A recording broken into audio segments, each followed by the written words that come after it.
Welcome again student, this is my second part of this video. Previous chapter में मैंने आपको कुछ methods बताए थे सेपरेशन के, ठीक है।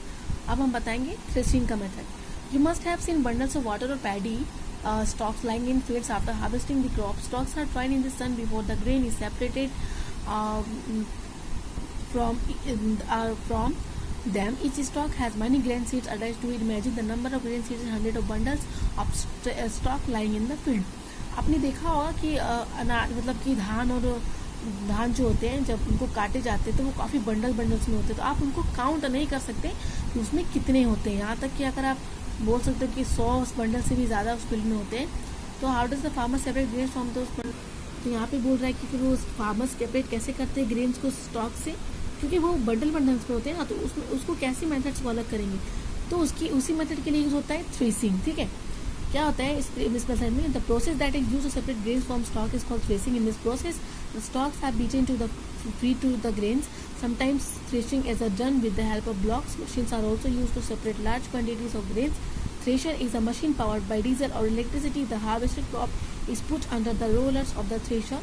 These rollers are very heavy and then put immense pressure on the crop. As a result, the grains get separated from the plant. तो इस मेथड में क्या होता है ना कि मतलब कि वो प्रोसेस जिससे ग्रेन्स को सेपरेट किया जाता है स्टॉक से, बंडल से, उसको थ्रेशिंग कहा जाता है। इस प्रोसेस में क्या होता है क्लास, आपको बस इतना समझना है, वो जो बंडल्स होते हैं उनको पीट कर, ठीक है, ग्रेन्स को अलग किया जाता है, ठीक है। कभी कभी ये मेथड, ये प्रोसेस मशीन्स के द्वारा भी होते हैं और ब्लॉक्स यानी कि बैलगाड़ी से भी होता है, ठीक है।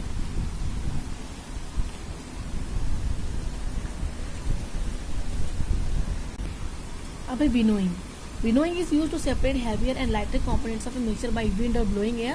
This method is commonly used by farmers to separate lighter husk particles from heavier seeds of the grain.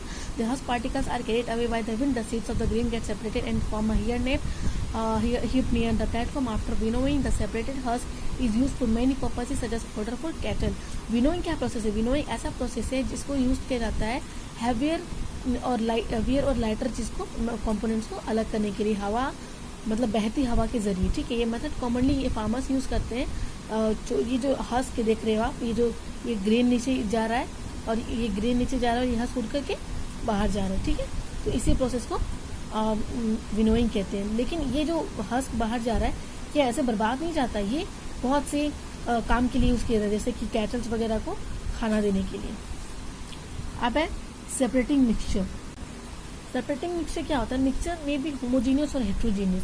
Homogeneous mixture give smooth texture that is the same throughout the mixture. Milk, egg, juice and oil are example of homogeneous mixture. Mixture बहुत तरह के होते हैं, ज्यादातर homogeneous या heterogeneous. Homogeneous mixture बहुत smooth texture देता है और वो सेम देता है मिक्सचर का, ठीक है। मतलब कि जैसे मिल्क, एयर, जूस, ये सब एग्जाम्पल है होमोजीनियस मिक्सचर के। Heterogeneous mixture give non uniform texture when examined closely. Heterogeneous mixture contain different particles. Concrete is a good example of heterogeneous mixture. Heterogeneous mixture एक नॉन यूनिफॉर्म टेक्सचर देता है, मतलब कुछ ना कुछ मिक्सचर उसमें रह जाते हैं, ठीक है। कंक्रीट यानी कि सीमेंट एक तरह से एग्जाम्पल है हेटेरोजेनियस मिक्सचर का। Homogeneous and heterogeneous mixture cannot be separated by winnowing, sieving or hand picking. This mixture can be separated by using some other methods. Let us discuss about them. Homogeneous and heterogeneous mixture को separate नहीं किया जा सकता winnowing, sieving या hand picking के through. इस mixture को अलग सेपरेट करने के लिए अलग मेथड यूज होता है। तो क्या मेथड यूज होता है?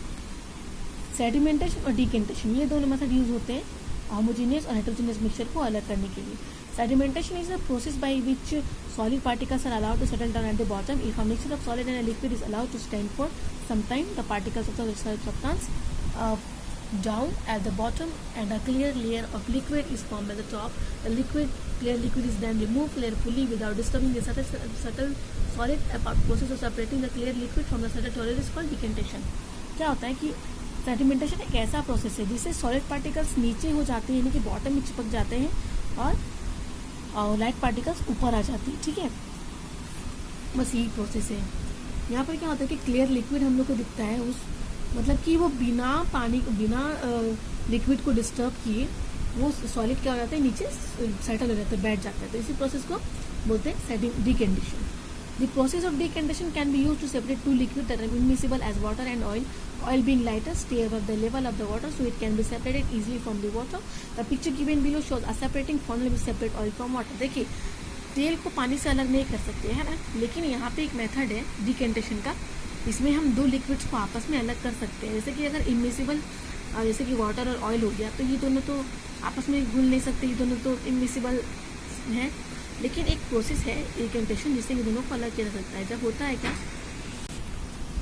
सो ऑयल जो होता है वो लाइटर होता है, दैट्स वाई वो ऊपर फ्लोट करता है और पानी नीचे इजीली सेटल हो जाता है। ये पिक्चर के द्वारा ही बताया जा रहा है कि कैसे फेनल को सेपरेट किया जाता है ऑयल से वाटर को।